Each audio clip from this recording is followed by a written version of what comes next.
Let's go. Right, we are live. What's going on, everybody? Welcome on back to Buckeyes Battle Cry. New and improved. The studio's working. Everything's working. We're gonna be able to display your comments today. That's a thing. That's happening on Buckeyes Battle Cry. So we're stoked for that. We're excited for that. First off, man, I just want to say, how's your day been? How's your week been, Rob? What you been up to? It's it's been great. Um, just enjoying the Yes, sir. summer I have left. Things start uh, things start in about 4 weeks or so. 3 Yes, weeks or sir. Things are so. firing back up again. Yep, things are firing back up. Summer's coming to an end. Why is summer But always gonna fly like this, though? yeah, I don't know because it's the It's a no. bet. It's a good time of the year. So. It is a good time of the year, man. But other than Everybody that, enjoys it so the most. I'm Up in going. Oh acidity. yeah, I'm going to this pizza place tomorrow in city. That reminds me, I have to put up a video naming the top 10. Well, I'm gonna do top 5 pizza places in That's Michigan. yeah, I like that. Um, so I'm going to this pizza place called Bella's Pizzeria, and they have Hmm. this pizza called Jim Sky High. It has two types of pepperonis. You know, one set of pepperonis on the outside of the cheese, one set of pepperonis on the inside of the cheese. It's you have all this other. It has ham, sausage. Just looks really good. So I'm gonna be Dude, that sounds doing clutch. doing that tomorrow, and then I've so I I wonder tried if this I tried this place called Major Tomato, and they had this Big Mac pizza. It tasted exactly like a Big Mac. Like it had, yo, potatoes, ground beef. It had lettuce, tomato, a Thousand Island dressing. It was, come on, bro. the works. It was really good.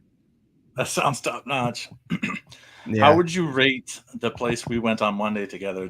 Tomatoes Pizza. What would you give tomato that out of 10? pizza. Mm-hmm. I'd give it I give it an 8. You would? Okay, solid. Yeah, I you really know what? like the No, no, crust no, on no, the no. front. I give it like a 7.9. 7.9. He's 7.9. corrected it. Docked Yeah. point 1 points for I stepping don't up. know, like they're just something I can't give it in the 8. Like It doesn't sound right to give him an 8. I yeah, agree with you on the that. only 2 places I can give in an 8 so far. I know Dave Portnoy's his pizza is, he likes it crispy, no flop, Mm-hmm. just traditional cheese, but he's not really a Detroit style guy, but I like Detroit style. No, I do And too. there's this place called the Louis Pizza, and I give it an 8.5. And then there's Ooh, this place called it's high called praise. Freddy the Pizza Man. I give it Keep raving about. uh 8.9. It's like everything's fresh. Like when I ordered my pizza with bacon, they don't do bacon bits. They cut up the slice and cook it on there. Come on, bro. Are you serious? I'm What? serious, dude. Like, That sounds outrageously good yeah, it was and really good. unhealthy, but outrageously good. Yeah. But all right, Man, that's wild. we're down to business right now. Yes, So sir.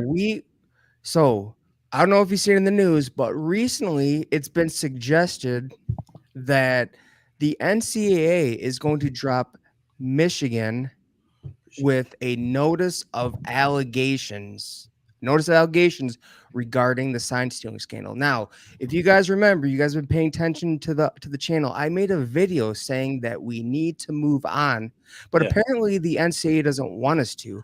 So He's this trying to is keep the what story in the news. yeah, this is what is in the notice of allegations. This is what at stake. Yeah. So for Connor Stallions, I know he's no longer with the program. He ended up getting fired. He was the sacrificial lamb. That's fine. Yeah. But due to his conduct, there's level 1 allegations. Right. Now, let me remind you that, you know, in-person sign stealing is not illegal, but going to opponents' games, stealing their signs, and pretty much Yeah. knowing the answers on the test, that's illegal. And he paid for, I don't know, I guess it was funded. He went to more than 30 games over the last 2 to 3 years. And just to make it even more, to shake it up even more, a Yeah. quarterbacks coach Central from Central Michigan. Michigan ended up Shit. getting fired. I mean, there's still an investigation, but the fact that Scared this me. dude got fired, who was on Michigan's staff, he was on Michigan's staff a couple years ago, had a connection to Connor Stallings. And he knew That's an Connor. admission of guilt. That's an admission of guilt right there. They were on the So staff at the same time.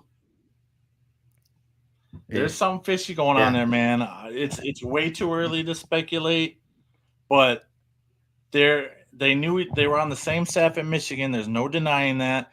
And Central Michigan is not giving a reason for why they fired the quarterbacks coach. We all know Connor was on the sideline last year at the Central Michigan versus Michigan State game. We all know that was him. Even most Michigan fans admit that, yeah, that was him. yeah. Dressed up in a So little disguise. Didn't work, bro. yeah, I mean, so the thing is, they're looking at a 1 to 2 season postseason ban. Yeah. But here's the thing: this That's more, what's getting if anything happens, if this holds weight, that they're going to get these notice of allegations, it wouldn't happen till the mid 2000. It wouldn't yeah. happen till mid 2025. They wouldn't be before the Board of Infractions by mid 2025. So it could take a while, but hold on, because this is going to be a bumpy ride again.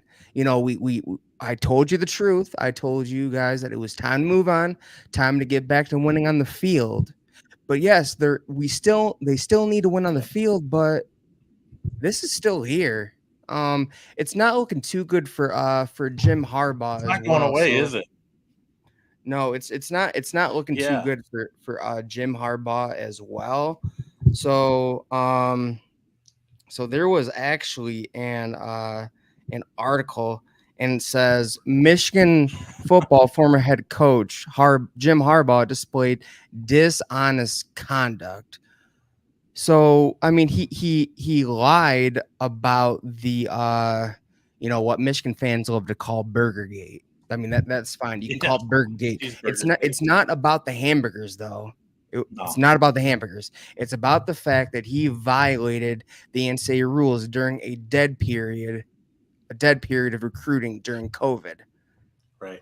It's definitely not about the hamburgers. I mean, if you look at recruiting now, recruits are going to colleges where Lamborghinis are lined up.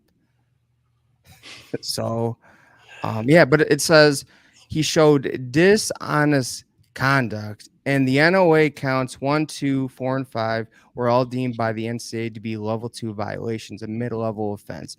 According to the document, the first count involved members of Michigan football staff who provided them football prospective student athlete won access to the football facilities and met with him in the football weight room. But yeah, he basically was misleading investigators.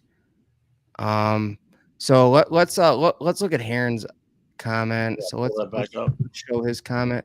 Okay. Wait, I clicked. Oh, Wait a second. I clicked on it. Jeez. Oh, we did it at the same time, and I think we just Yeah. did it again. All right, you do it, man. You do it. All right. So he says, personally, I don't think Michigan getting in serious trouble if you know football. Can advance scout in high school and NFL. Wait for the factual evidence to come out. Too much BS information. Well, what we do know is that Connor Stallings went to 30 games over the last 3 years for in-person scouting. Those are facts. There were pay stubs. They looked at his credit card statements. They basically got the whole thing on him.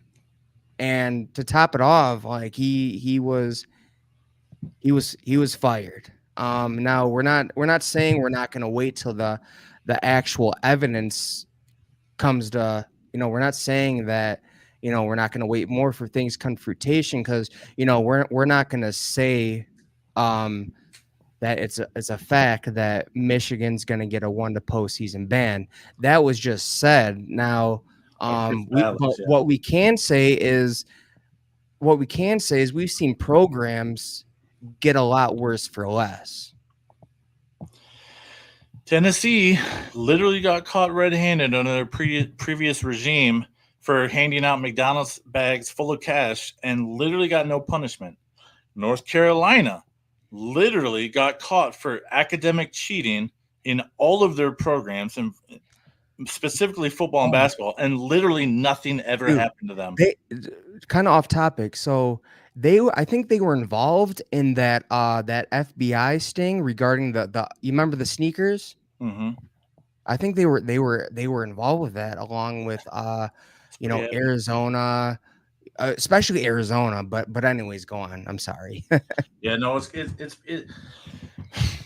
to figure out and get in the mind of the NCAA and what they're actually going to do and what they're not going to do. When they decide to hand out punishment, it's usually pretty intense. Other times, as the cases I stated, teams and programs get away scot-free, whether it be basketball or football. And it doesn't seem to be based on naturally factual evidence or this is what we have on you, et cetera, et cetera. It's how a big part of it is how the university itself and the athletic department cooperates or doesn't cooperate with the investigation. Yeah, and going back to the Tennessee, they actually one of their ace recruiters did end up getting fired. Okay. Yeah. So, I mean, it's an ace recruiter. I guarantee you, Michigan is wishing that Chris Partridge did not have to get fired. He was a big part of their program. Partridge was, for sure, and they still. Yeah, there's a lot going on behind the scenes in Michigan that we still don't have all the information on. Here's the thing. We were told that nothing was gonna happen.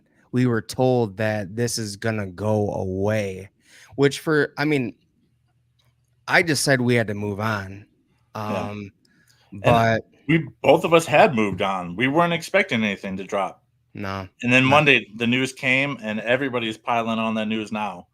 But what I will say is tomorrow is Friday, and if you go look at my video, I gave a timeline on Tuesday through Friday. So if Friday happens and nothing if nothing drops by 5 p.m. tomorrow, it doesn't look good for us. It doesn't. In terms of them actually, they're going to do something and produce some information. Rand said he's not ready to move on. He said, I don't think we should move on. Everybody already knows they cheated. Punish them for it. I mean, obviously, I want them to come for everything, of course. Like, as a Buckeye fan, I want to see that program fail all the time, every game. I hate watch Michigan every single week to scout them, to know what our Buckeyes are going to have to come up against in the fall in the last game of the season. And, of course, to watch them lose. And the majority of my life, being 35 years old, hate watching has got me pretty far watching the Wolverines. The last 3 years, not as much. But we're going to really find out real soon what they're going to bring to the table if they drop somebody tomorrow or not. Will ND chimes in. He says the NCAA can't do crap. They're going to get a slap on the wrist. What do you think about that, Rob? I honestly can't see that happening. I can see that happening because if we really look at it, ever since NIL happened, the NCAA has completely lost its power. Because if you look at history, of the NCAA, that was what athletes got suspended for the most. Todd Gurley got suspended for signing autographs. So did Chase Young. Reggie Bush. He had to give back his Heisman and everything. Yeah. And then Cam Newton's father. He pretty much took the fall for Cam Newton, but he sure did. But yeah, that is basically what the NCAA has come after athletes after, and now that there's NIL, I don't really think the NCAA has much power anymore.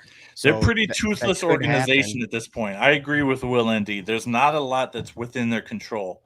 And watching some videos and just reading a couple articles that I have on this topic since this dropped on Monday, the postseason ban might not even include a playoff ban because the NCAA doesn't control the playoff. They don't control the playoff committee. They don't crown a champion. They control the bowl games. And so that could change things. But what I personally want to see, this is just if I was in control, obviously I'm biased a Buckeye fan, you know that. Come on. But I want to see a scholarship reduction, 5 scholarships taken away, just for 1 year, not for multiple years. But I want to see 5 scholarships taken away, and I want to see more violations, a show cause that Jim Harbaugh can never return to NCAA. Now he probably won't return anyway. He's clearly in the NFL now and he's happy there. But I want to make sure he never returns. Not because I'm scared, not because I'm afraid of little Jimmy's 3-5 record versus Ohio State. No, that's not it at all. But I want to see punishment fall on the people that were actually involved with this. And Yeah, so I we'll see mean, what happens. if it's true that he was dishonest Mm-hmm. and misled investigators, wasn't there an Ohio State coach, one of our favorite Ohio State coach, who got fired for that exact same thing, and the Jim Tressel. program got Yep. a postseason ban and Got a scholarship post. rejections. Yep, Jim Tressel during Tattoo Gate, which I think is a lot less. It's less worse than Sign Gate. Well, a lot of people are arguing, and I think there's a valid argument here. Is like what actually is an effective method of cheating? What Michigan did in both Stretchgate and Signgate now affected on-field performance. It affected outcomes of games. And what Ohio State did and what some other programs have gotten in trouble for, like you mentioned, Reggie and Cam and all these guys that these programs and guys that have gotten slapped with things in the past, they don't affect on-field performance. It affected recruiting and where they ended up at school, yes. But with Ohio State specifically, they literally were trading trinkets that they had won on the field of football. It had no effect on the outcomes of games whatsoever. And we got hit with one of the hardest hammers. I would say Penn State got hit with a little bit harder of a hammer, but ours was just a step below what Penn State got in terms of violations and postseason restrictions. And so that's really interesting when you reflect back on what the NCAA does and what they don't do. And I agree with Will and D. They are kind of toothless now with NIL, and I agree with you, Rob. I mean, what are they going to do? I don't know. But I told you what I want them to do. And we'll see what actually happens. Hopefully something drops tomorrow. Yeah. What on a scale Only of 1 to 10, how would you rate anything dropping or not dropping tomorrow? Man, this What are the chances? what did this come out Monday? And they Came said out Monday. Tuesday, It's and 3 now days later. we're going on Friday. I will say there have been more articles, So Free Press, like you Free mentioned, Press, coming out about Jim Harbaugh. for those who are for those who are out of the area, the Detroit Free Press has come after Michigan for years, starting with even Lloyd Carr. To be honest, it is run by a bunch of Spartans, which is hilarious because Michigan wants their propaganda from the biggest news organization in the state, and really, it's come down hard on them over the years, and they're not afraid to come after the Wolverine program and come after Michigan football or basketball for crimes that they've committed. And so this is a little insight into what's going on in Michigan with the news media. There is no protection from the media here in this state. And our biggest sports talk radio host is an MSU grad as well. And he loves digging and ripping into Michigan. Mike Valeni, look him up if you're interested. So it's kind of interesting how Michigan is covered in their own state, and it's comical for us as Buckeyes living here and reading what we read. Of course, we agree to a point with Sparty because the enemy of our enemy is our friend. So anyway, that's what we got on that on the latest NOA. Obviously, that one dropped on the Wolverines for Cheeseburger Gate during COVID, and of course, we are all waiting and expecting and patiently waiting for what may or may not drop tomorrow. If it and realistically, like you said, Rob, if it doesn't drop tomorrow, I'd say more likely than not, it's probably not coming. Yeah. Will and D. Oh, Will and D's got some Mike Valenti insight. He said Mike Valenti is good. I've heard his rant about the '06 MSU Notre Dame game. It's classic, and then ripped on UM is good too, no doubt, man. He is he's a loudmouth. He is not afraid to express his opinions. We'll say that. I mean, I think he was the loudest voice in the state of Michigan, or pretty much ever, during when Signgate first got reported. Oh yeah, he was coming. He was like, he loved the D'Antonio years, and he could get on the radio and gloat. And obviously, being a Buckeye, I loved listening to that as well. So that rant you brought up, Will and D, man, classic rant. If you have time later, go ahead and look that up because that's phenomenal, Rob. I don't know if you ever heard it or not, but it's pretty hysterical. So, but yeah, obviously, we're all excited, man. Fall camp open today. Wait a minute. Did you guys see Mel Tucker sued Michigan State for wrongful? Get out of here. That wasn't wrongful termination. We all know what happened on that phone call. It's not private anymore. Yeah, that's just a complete lack of morality, dignity too. Yeah. So, that's on him. I mean, so first, like we don't know what clause was in his contract, because in every contract there's a termination clause. Like what can I get fired for? So sexual harassment, always one of them. Yeah, definitely. That's a deal breaker everywhere. Like, if they don't take action for that, I'm pretty sure the university could get sued. Yeah, especially with what went down with Larry Nassar and all of that mess. Yeah, I'm pretty sure they don't want to do another $500 million lawsuit. So yeah, they don't want to go down that road. That's for sure, man. So they've already seen it before. They don't want to repeat history. Yeah, they definitely want to avoid anything to do with that, but. Yeah, I don't know around the rest of the world or college football nation who opened practice today, but our very own Ohio State Buckeyes opened practice today in Columbus at the Woody, or maybe it was outside. I'll have to look at the videos. I know Day usually likes to practice inside to control the environment and all that kind of stuff. But a couple of highlights came out of practice, and one I really wanted to bring up that interested me. I know you and Crawford have been super high on CJ Hicks. He's not even the starting lineup, dude. He's still taking second string snaps. Yeah. My confidence level on him actually like starting has gone down. Yeah, it should tremendously. It should have, because Sonny Styles switched positions and he was getting first team reps today for the Buckeyes in practice. Obviously one of our most talented defenders last year, and he's transitioning to the linebacker position. CJ Hicks, former 5-star guy. Is he a junior this year? Yeah, he's a junior. Okay, so I think the only reason he hasn't transferred out is because he's from Ohio. He's an Ohioan, and he loves the Buckeye program. So, but here's the thing.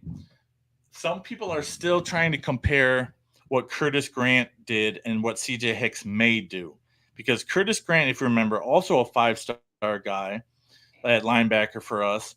He was never seen the field before 2014, his senior season, and he came in with all this hype and the great line of linebackers that Ohio State has had, and he actually performed really well his senior season. He was a key piece for that national title squad for the Buckeyes, but I don't see the same repeating for CJ Hicks. And that breaks my heart, because, I mean, obviously you root for the guy, but it's pretty obvious that even though he was taking first-team reps in the spring, as the 11 Warriors article noted, that Sonny Styles has taken over and Cody Simon at the other linebacker spot in the 4-2-5 scheme that the Buckeyes run.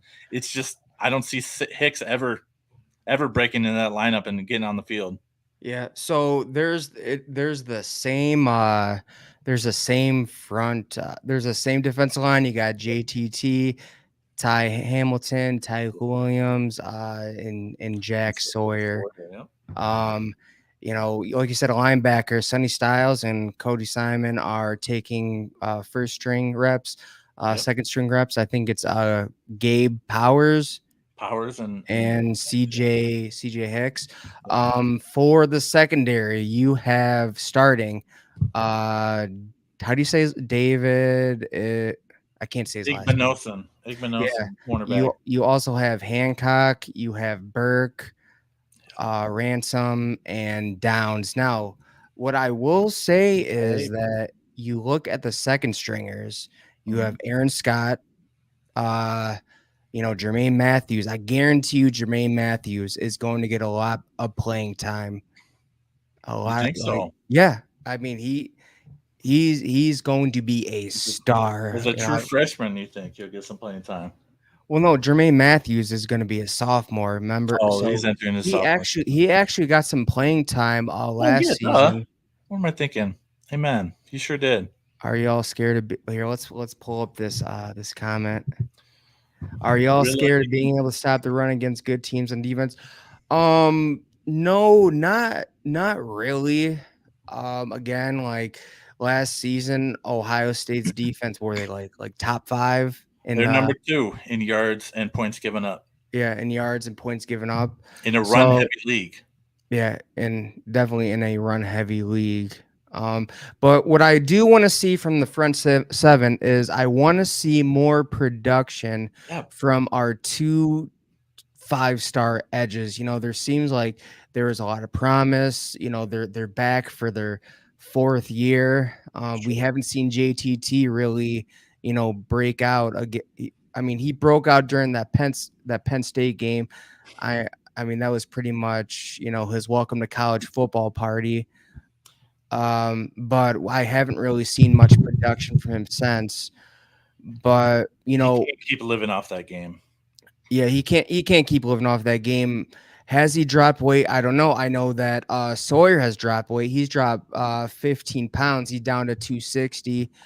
Just completely. He's looking jacked. He's looking faster, and that's what edges need. They don't need to be. I mean, I think JTT is what 280. You don't need to be 280 at the edge position. Sure. You need to be able to have that quick step, and get off the ball and get to the quarterback. I haven't seen that. I wanna see at least 7+ sacks from both of them.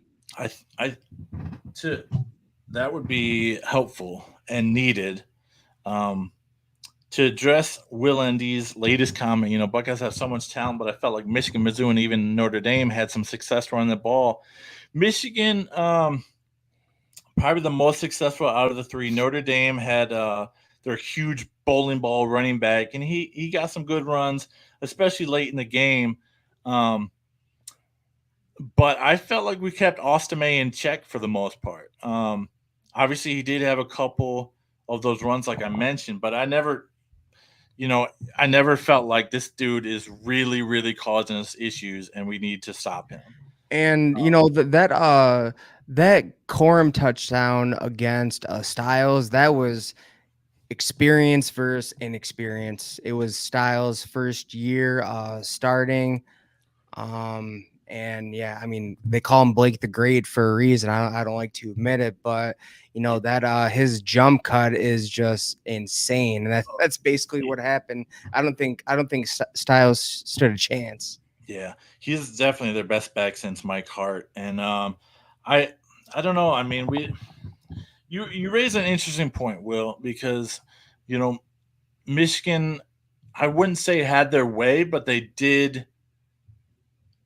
I wouldn't even say dominate the line of scrimmage versus our D line, but they obviously ran for more yards, and they did push us around at times. Tyleek and Davon Hamilton are both bigger defensive tackles than Mike Hall was last year, who was very disruptive and penetrating in offensive lines, but very undersized and small for the D tackle position. And so now we have two guys that are near 300 pounds, both of them, Hamilton and Tyleek. And then you add the experience of Tyleek, Sawyer, and JTT.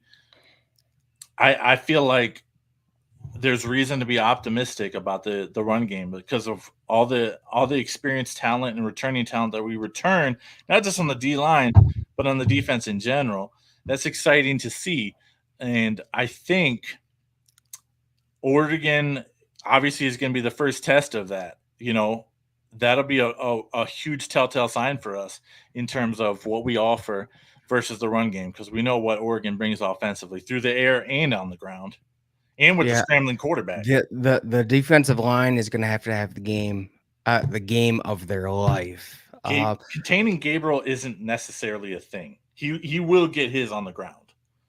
Yeah, but I'm more worried about so another thing to look at is Jim Knowles' scheme. Are we going to have to accept that Jim Knowles' scheme just isn't for edge players? Because let me go back to when Dylan Stewart, the number one edge in the 2024 class, Chris Ball to Ohio State, backs out at the last second and goes to South Carolina. Now fans are screaming NIL, but I don't know if they saw this comment, but the comment from him, there was concern from him.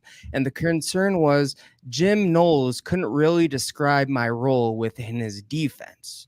Now that, to me, that is concerning, because if you can't describe a role for an edge player, our edge is a big emphasis in your defense. That's pretty damning. Well, I think the 4-2-5 is always featured on the secondary. It's a Big 12 and Pac-12 dominated defense. Obviously, it's starting to take over football more. That's a pretty damning statement for Knowles. That's for sure. We'll address this question in just a second, but let's continue. I would say that Knowles' scheme is really about containment for the DNs. It's not about pass rush.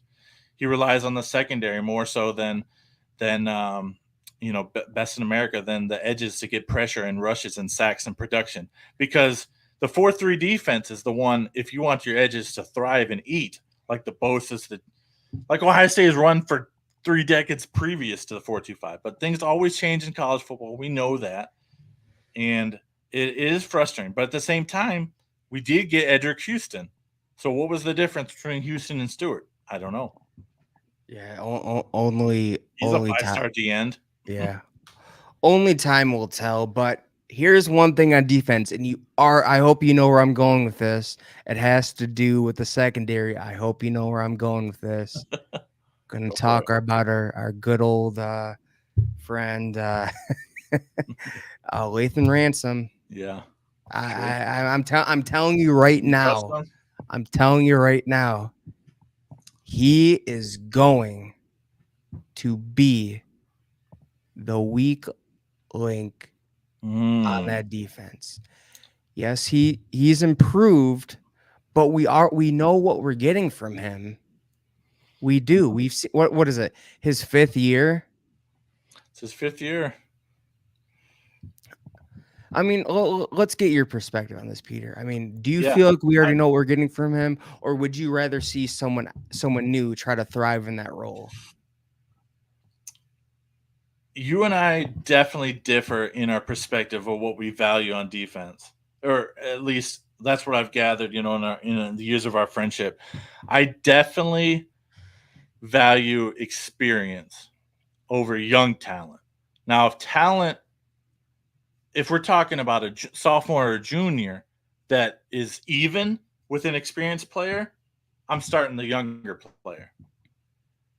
So I would agree with you on that point. But with Ransom specifically, Lathan Ransom, he dealt with some injuries last year. Obviously, everybody remembers the dreadful 2022 Georgia hiccup, the long touchdown that opened the floodgates for the Bulldogs to come back in the football game. Didn't he fall down? He completely fell over.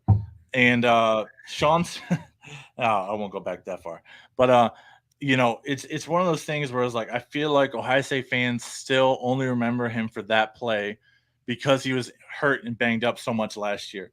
And to your guys' defense, I kind of get that because that was a huge moment. That was a lasting moment, a stick in your mind moment, and a somewhat inexcusable moment with everything on the line.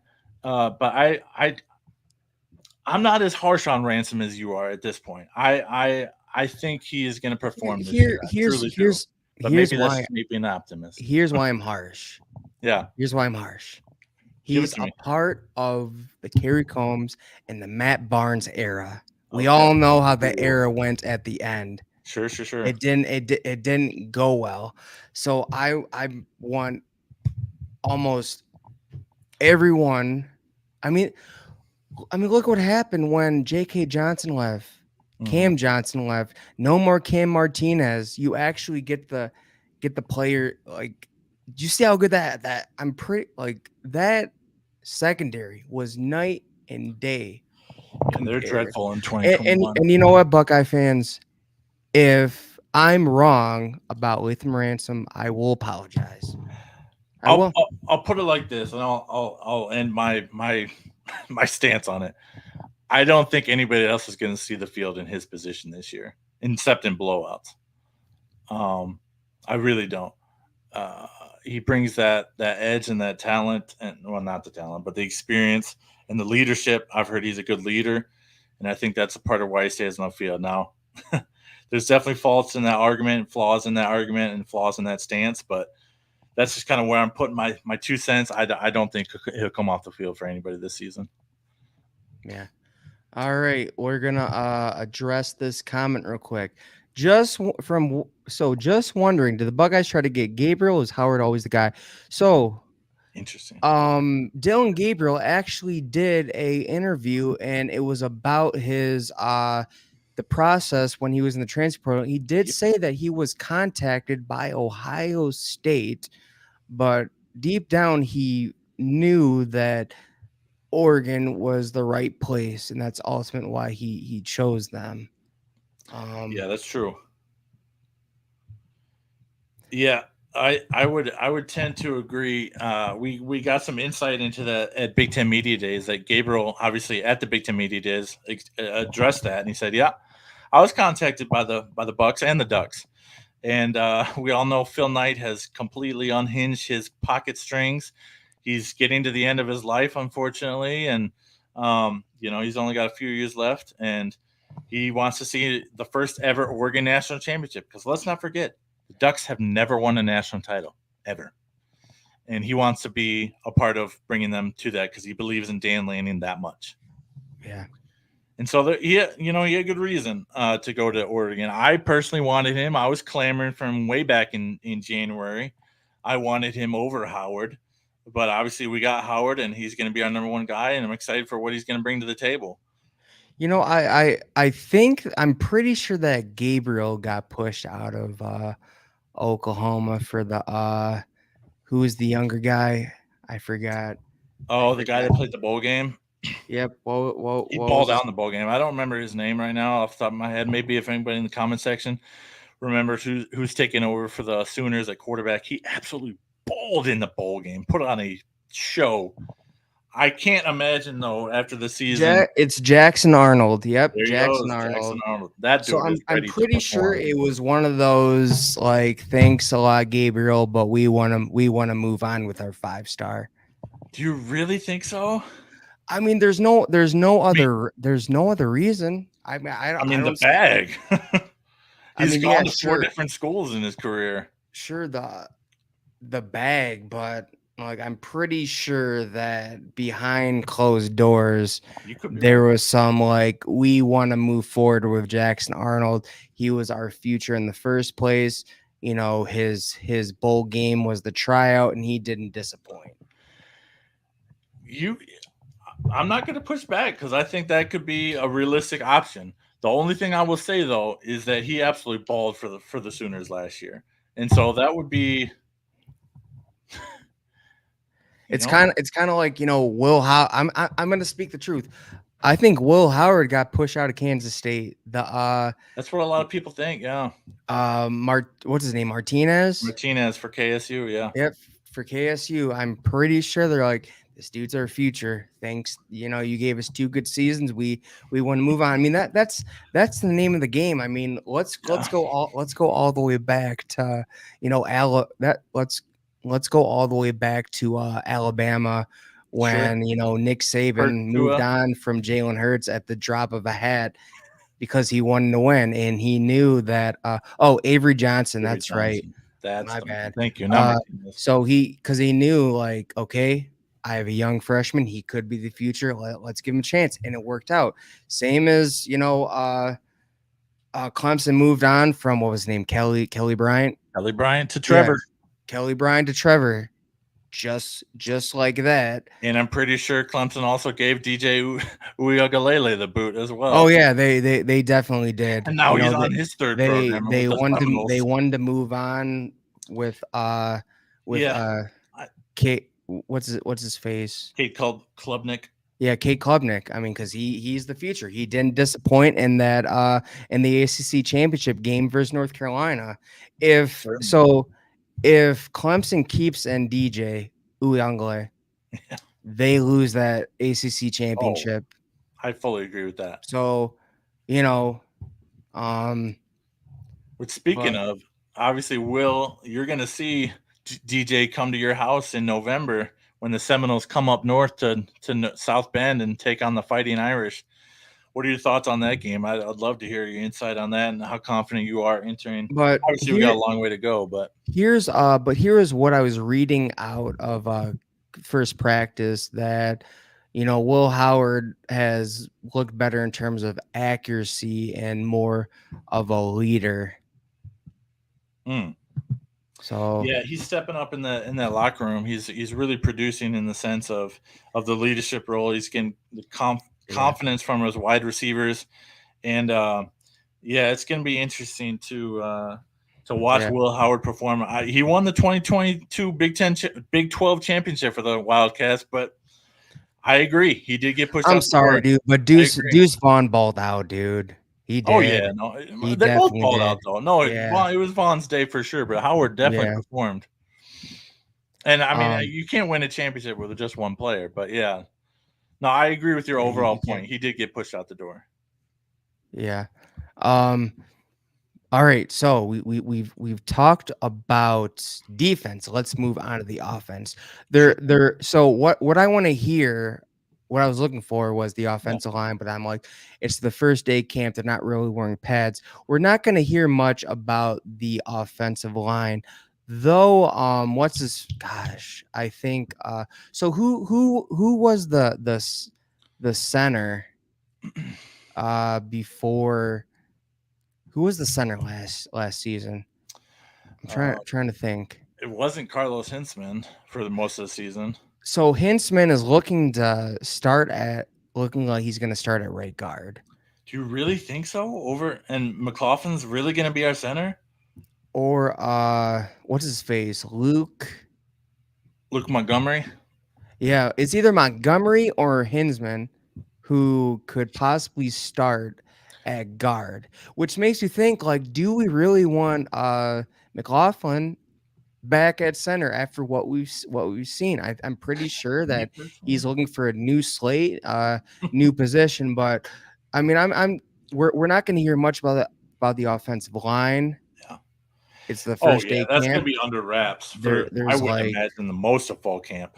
Yeah, there's no pads. But so Ryan Day did say that pretty much the sky's the limit for Carnell Tate. He's like, there's no limit to Carnell Tate's potential. Now, mind you, he was out of the recruiting class last season. He was a true freshman last year. Yeah, he got the most playing time, more than Brandon Ennis. Yep, and he was actually productive. So I expect big things from Carnell Tate. Of course, we have Emeka Buka. He's just an automatic, and Yes, sir. freak of nature Jeremiah. Uh, JJ Smooth. yep, JJ Smith. I'm excited, So man. I mean, the wide receiver room is insane. It's we have an embarrassment of riches there. Everybody knows that. Carnell had about 400 yards receiving as a true freshman. That's more than Olave ever had. That's more than Garrett Wilson ever had. That's more than Marv ever had.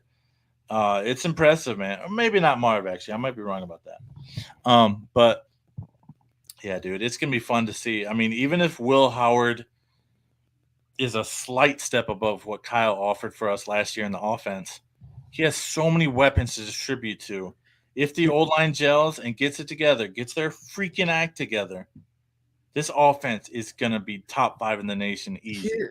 here's the thing. I mean, Michigan fans can say all they want about, you know, Kyle McCord, being pushed out. I mean, yeah, sure, he was pushed out, but being like, oh, you pushed him out too soon. No, this dude had 3 years to develop Program. under some good quarter. He got the chance to learn from CJ Stroud, be able to develop with CJ Stroud.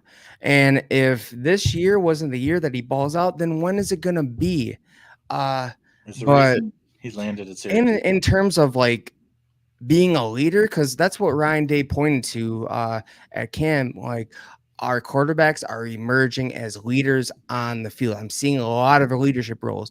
Oh, Kyle McCord was not a leader. He did not command the offense. no. He I didn't I'm command pretty sure respect, that period. I'm pretty sure that Ryan Day was yelling. He was yelling at him on the field at times. He made the most inconsistent throws. They were supposed to be easy throws. Like, there'd be times where Travion Henderson is standing out in the flats and it goes right over his head. That's an easy throw. Yeah. That's and Well, so he was quick to yell in front of him during games. Can you imagine what was said during practice when there weren't cameras? Because I read a quote yeah. earlier this offseason. I think it was from Will Howard when he was interviewed. He said, actually, is all three quarterbacks confirmed this, Devin and Julian. They said Chip is the good cop in practice. Day is the bad cop in practice. Yeah. He's the screamer, the yeller, the get it right now. And you know what? The writing is on the wall from the other for the other quarterbacks. Sure. Lincoln and Devin, thanks for committing to Ohio State. But if Day had confidence in you guys, there would be not going to the transfer portal. So I think that what you have now and what you have, came in, and the two you have Tavion, what's his St. face, Clair, yep. St. Clair, looking like he's pretty much the number 2 player in the nation. Yeah. Could pass Five-star quarterback. Bryce West, Yep. but I think they'll be in the portal after this season. I really do. I mean, you have Julian Smith waiting, you have Aaron Noland, and then you have Tavion St. Clair. Yeah. So Well, I think it's going back. It's a rule of thumb to always have 4 quarterbacks on your roster, 4 scholarship quarterbacks. With the way the portal works now, though, I think that's kind of an outdated model. I think 3 is the maximum you're going to be getting now because there's so much fluctuation and so much tampering with rosters. Let's be honest. That keeping 4 scholarship quarterbacks is going to be a really tough thing moving forward. And I agree with you. I mean, it sucks more for Keenholz because he's such a young dude. But he'll find a program where he can perform at a mid-level program, and he'll probably excel there because I'm Dave sorry, saw but something in him. they were just spot fillers. Like Bringing the heat. they were. I mean, what else can you say Well, yeah, when you don't get the quarterbacks that you want? Let's be honest, Day has swung and missed on some over the years, and have crawled back to the ones who should have went after the first place. But that's a different story. I just think that Holt Well, and Brown even were, you could even argue Kyle was a spot filler when Ewers was supposed to be the starter. yeah, You know, you could yeah, argue that McCord was supposed to be a spot filler too. So because Ewers was supposed to stay on the roster, and of course he didn't. So yeah, they'll find somewhere else. I love Devin's fighting spirit, and I think he is a true natural leader. I think there's a talent cap for his where he can perform on the football field, though. I don't think he could ever realistically look at seeing the field, and that sucks to say. But Ohio State is a program that has high expectations, and you either thrive under pressure or you don't, or you yeah, crumble under it. So it's just the way it is. definitely. But they didn't. I don't think they had much on the running backs. But yeah, that's basically it. Basically the ending quote was, it's the first day practice. They haven't worn pads, so we can't really give a commentary. A good quote on the Yeah, they split how them up either into line two is teams, doing. right? Which is so. What do you take from that? The defensive team came Wait, out in their starting, they and they the pretty offense much was split said into the two. defense is the defense. Nothing has Right, changed. They're looking right. just as good and better. I'm What do you looking to take? hear from the offensive line. Well, that's what I'm saying. What do you take that the defense took the field as a starting unit, and they split the offense up into two different teams and units? I'd say that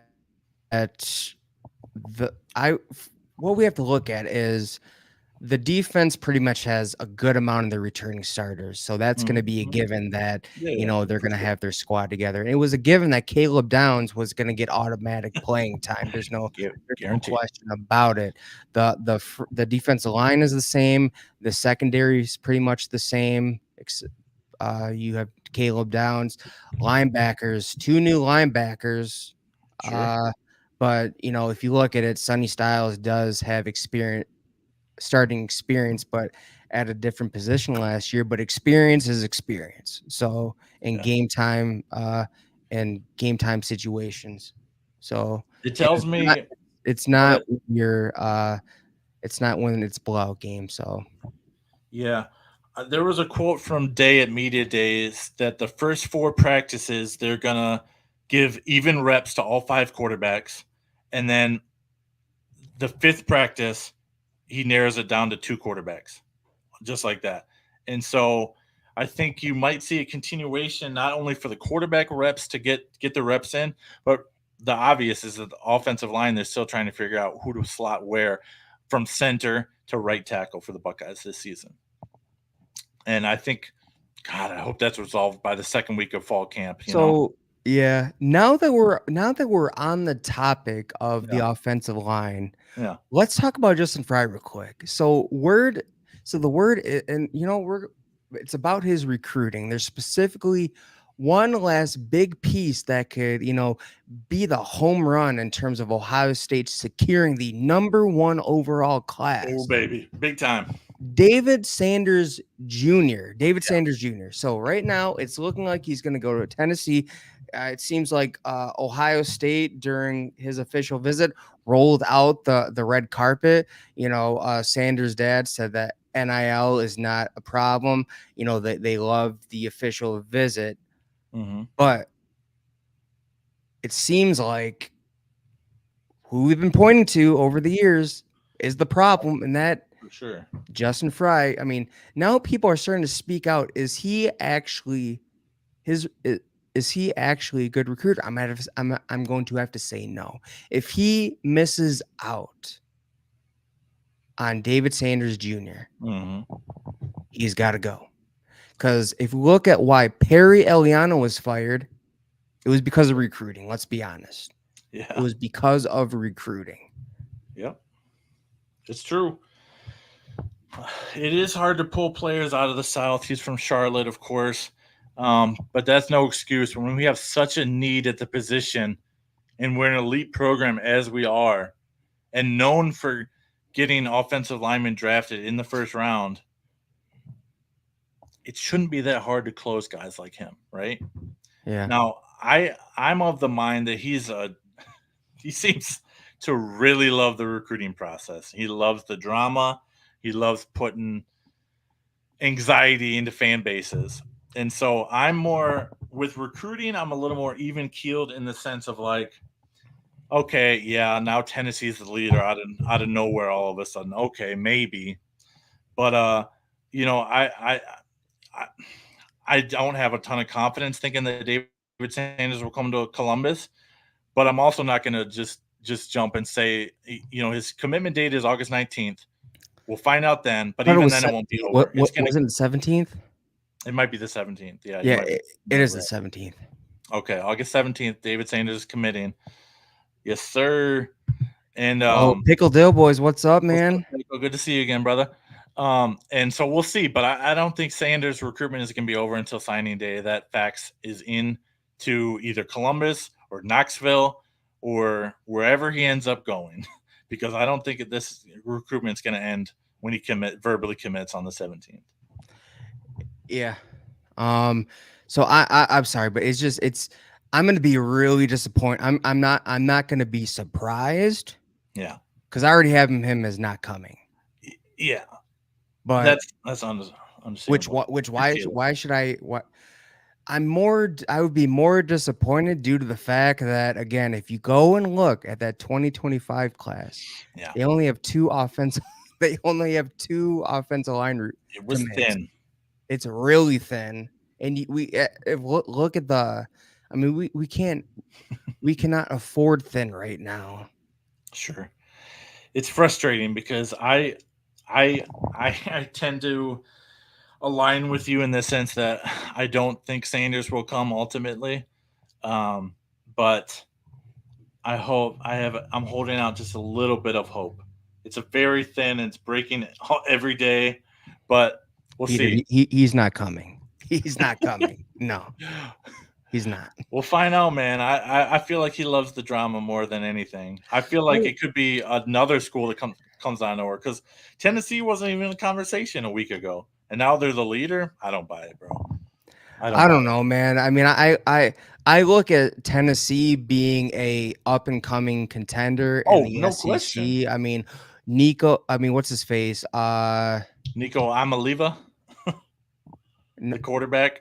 Yeah, the quarterback. Yeah, Amaliva. He's looking good. I mean, he I balled don't out know, man. during the bowl game.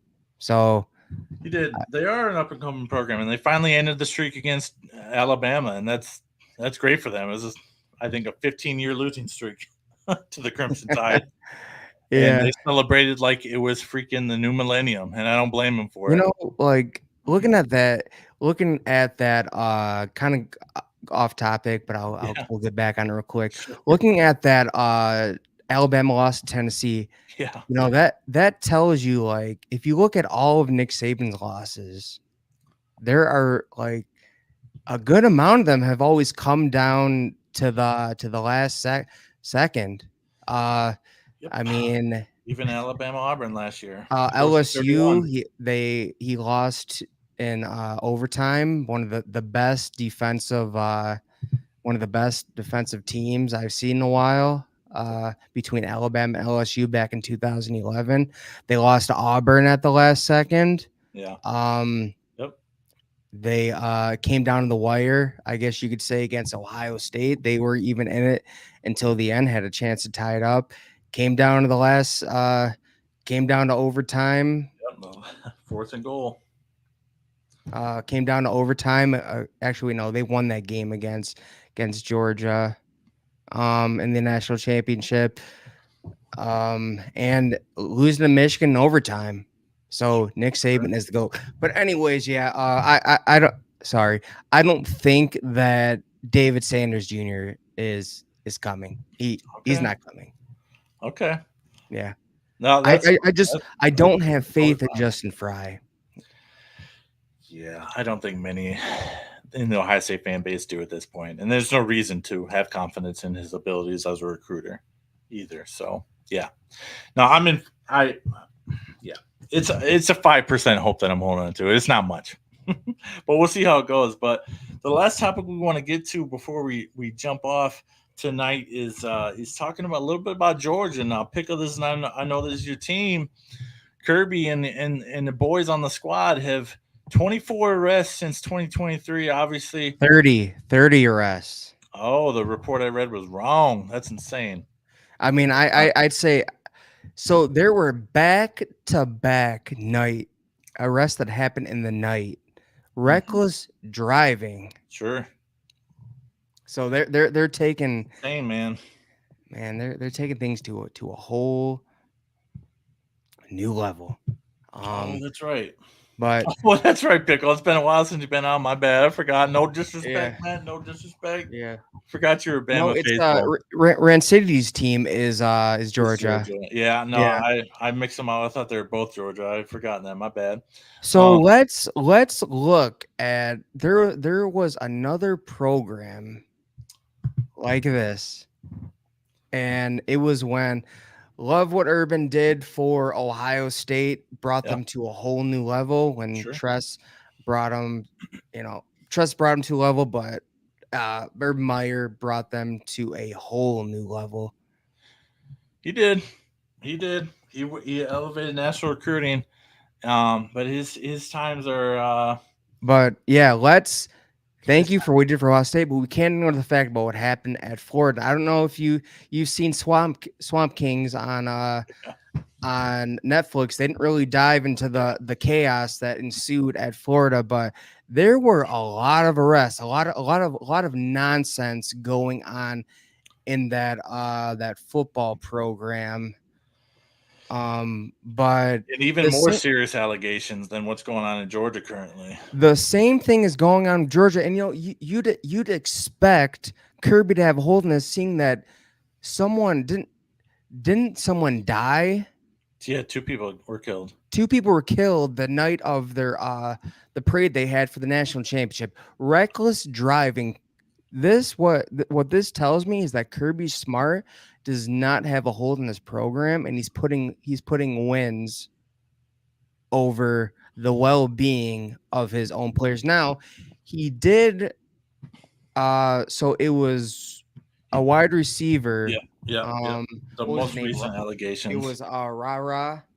Yeah, Rod Thomas, I think. Yeah, Rara Thomas. And I mean, I don't think these were allegations. I mean, you had two No, it back-to-back was arrests. felonies. Yeah, you had two back-to-back arrests of reckless driving. But did you? So my question is, why was he the only one kicked off the team? I don't know. I heard there were two recently kicked off the team. The one with the child stuff, we won't dive into that because YouTube censors stuff. But and then the reckless driving for Thomas as well. And so it's interesting. So do you think Kirby is actually starting to actually suspend people because he said at SEC media days he was going to rely on Glass City Collective, NAL Collective to hand out punishment as well as Oh my physical gosh, dude, punishment from the strength and they're conditioning not coach. gonna do that. Because if the NIL dries up for some of these players, they'll just go elsewhere, and there goes the talent. Yeah, here's the thing. He quoted. He said, "Fines have happened and will continue to happen, but since NIL isn't like a Freedom of Information Act thing, um, that's not going to be found out by anybody, and what's actually going on if the are fines or not." And to your point, I would argue that's probably not going to happen ever because the players would automatically jump in the portal. Yeah, It's just the but reality of college football in today's world. But do you think Kirby as a leader is he does he truly place wins above leadership and molding men, these young men into men, or does he truly just care about the W's and the stat sheets? I mean, he is a proven winner in college football, back-to-back national championships. They lost their first game. They lost their first game in 2 years to Alabama, Yeah. and they completely obliterated Florida State on Yeah. television. The And massacre. they had the biggest blowout in national championship game. Yeah. But 42-2 over the last 3 years. they've had phenomenal recruiting classes, but it's not a good look for your program when it's the same thing over and over again. Mm-hmm. It just like it's telling me like, okay, like you're not putting a handle on this. It certainly seems that way. He's trying to do a slap on the wrist, and he's not really taking the authoritative position as the head coach that he is, and he's not taking accountability for what's going on either. Now, looking at their schedule coming up, obviously, I wanted to get your thoughts on this because I made a bold take at the end of that video I made yesterday, and it's something I'm going to have to stand by, and I'm gonna say it again in this video here. I think with Georgia's schedule, this is who they've got. They have, in my opinion, the toughest schedule in the nation. They play. Are you able to pull up their schedule or not? I'd like to, but I don't want to exactly mess. We can try it. They play Clemson in the neutral site in Atlanta. They play at Bama, at Texas, at Ole Miss, and versus Tennessee. Those are their 5 toughest games of the season. And with what's going on in the locker room, I really see them going 10-2 this year, man. I know that's a bold and a wild and kind of a crazy take, but that's what I said in the video. I'm gonna stick with it. I see the discipline starting to crumble and crack the facade of the Georgia Bulldogs program, and I see them dropping 2 regular season football games this year. I don't know, man. Like I know it's a wild take. that is a wild take, and all I have to say is Georgia football is not going away. I mean, did you hear Yeah, that speech he gave before the TCU Georgia National Championship game? Like he absolutely that was laid pretty epic. into his players, and they went out and fought like a bunch of junkyard dogs. Bunch of banshees. They really did. I'm gonna try and pull that schedule up. I'm sorry, I'm faltering right now. If you have the ability to do it, you can go for it as well. Oh, that's right, present. Okay, okay. So I don't know. I'm gonna stand by it, man. I really think with that tough of a schedule, I know they have the most talented roster according to 247, all these talent rankings, but I don't see them being able to hold this season together. I really don't. I think Kirby is a great football coach. He's got great staff, and they've got, like I said, the best roster in college football. But I truly think this lack of discipline in the program is going to start showing its head. And it did at Urban's program at Florida, and it did at Oklahoma when they were a power back in the 70s. The lack of discipline was his downfall. And I know you're super high on them, and I mean, same as they have every Miami. reason to be. The U part two, the same as Miami. They a Yeah, lack of discipline, and they just completely diminished. it's really interesting, man. And I just think ultimately when you're dealing with 18 to 22-year-olds, discipline has to be implemented at some point. And if it's not, then then I think you're going to see some downfall. All right, I'm not being successful turning it up. I All searched right, this well, schedule on the other that's page. that's fine. This is new. We're still trying to figure it out. That's fine. Yeah. All right, so there's one more thing I wanted to discuss. Yes, sir. One more thing. It's Ryan Day's comments regarding the Yes. team's loss to Michigan in the last season. And basically what is said, yeah, Michigan was a great team, but we still should have won. That's to me, that's not really taking responsibility why they lost. Because I'm sorry, but he was one of the reasons why they lost. It Sure. goes back to I've said this before and I'll say it again. It goes back to those big moments, Hmm. not shrinking in your shell, arising to the occasion and developing that killer instinct. Right. Did you notice how Sherrone Moore kept going on fourth down? And Hmm. because you know what? He won. You know what? He's like, you know what? I want us to beat ourselves and not this team to beat us. So you know what? If we fail on these fourth downs, at least we tried. But you know what? I'm gonna win this. I'm gonna leave it up to my team if they want to win this game or not. And they didn't do that. I mean, you air it out to. I mean, and this would be the difference. Ohio State lost by 6 points. You Mm-hmm. air it out to Marvin Harrison Jr. I don't want to hear about if Will Johnson didn't tackle Marvin Harrison Jr. and him trying to catch it. He made a smart play. It was either I get the penalty. There's a thinking play. It's either I get the penalty He or knew he was beat. or he's beat and Marvin Harrison Jr. gets a touchdown and they lose that game by a point because Yeah. that was the difference. But no, after that airing it out to Marvin Harrison Jr. and having at least 40 almost a minute left on the clock, you decide to run it down and not only go for a field goal but Sucks. miss it. You left points on the field. The most important game, in the most important time. So Like I said, I don't like the fact that we still should have won. Well, why should you have won? I want to hear more on that. I mean, those are the things that is just like take some responsibility. You can't blame it. You can't blame it all on McCord. Yes, he was a big part. yeah. He made some terrible passes. The buck stops with you, though, right, Ryan? Yeah, but the buck stops with your head coach. So I'm not too happy with that. They were a great team, but we still should have won. Well, what could you have done differently Yeah, if you you personally. if you wanted to win that game so bad? Yeah, yeah, yeah. No, I agree. I wish the reporter who asked that question followed up and really pressed him on that to expand on that idea, like you're trying to do now. I mean, it would have been wonderful to hear a little bit more of what he actually thought behind that statement, what he was trying to say, and what he meant, because it doesn't come across. It does come across as kind of excusing away the loss. Like shoulda, woulda, coulda.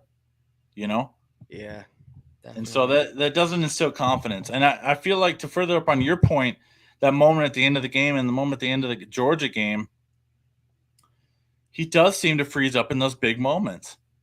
And that's why I think deferring to Chip Kelly, if he actually does defer to his mentor, Chip Kelly, in this new look offense that we're supposed to unveil versus Akron here coming up on the 31st at the end of the month, will he Yeah, actually stop calling the plays in those crucial moments and crucial situations? yeah. So what he needs to do: trust your players, trust your staff, Yeah, stick to Ohio State football, delegate.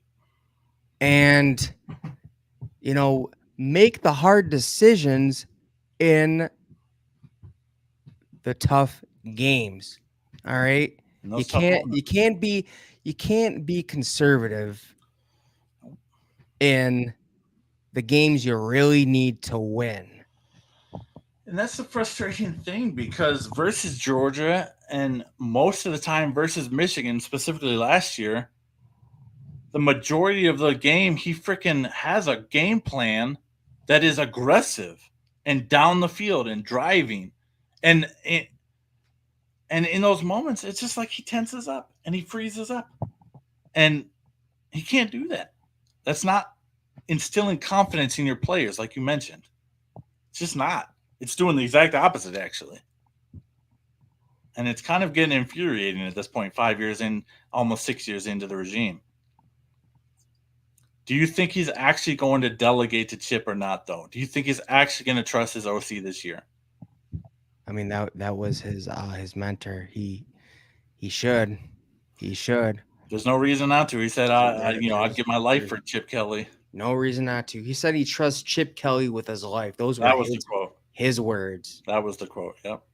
So put up or shut up. It's a big time of year for the Buckeyes, man. We're only 30 days away from kickoff. It's exciting. I can't believe that the season is almost upon us. We're going to be covering it every single Saturday and Sundays. We're going to do wrap up of the day's previous games for Ohio State, and of course our stories around the nation. So stay tuned for that kind of stuff. And of course, we go live, as you see, every Thursday at 8:30 p.m. here on YouTube as well. But yeah, we appreciate you guys for joining us tonight here on the live stream. We thank you for all the interaction. Will, Pickle, Rancidity, and all the others that joined in. We appreciate you joining the stream. We're only going up from here. Here on 78. Yes, sir. Aaron, thank you so much, Aaron, brother. 78. We appreciate it. We know you're Wolverine, but you're Yep. always welcome on the staff, and we appreciate you commenting in the videos like we've seen in past Definitely. videos. So that's going to wrap it up for tonight here on this Thursday. Fall camp's underway. The season is almost here, man. The home stretch is here, and football will be on our screens in less than 30 days because week 0 sort of counts. There's no good games, but it sort of counts. All right. College football is almost back, and we'll see you.